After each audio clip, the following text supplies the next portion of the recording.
கண்ணாடி மாளிகையாய் நான் இருந்தேன் இங்கே, கல்லெடுத்து வீசி புட்டா மாலையிட்ட மங்கை, தோள் மீது ஊஞ்சல் கட்டி நான் வளர்த்த தங்கை, சொல்லாலே தீயறிய பொங்குதம்மா கங்கை.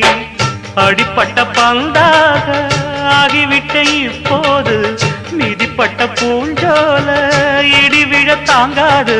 சொந்தம் என்பது பொய்யடா, பந்தம் என்பதும் பொய்யடா, பாசம் என்பது நோயடா, வாட வைக்கிற தீயடா.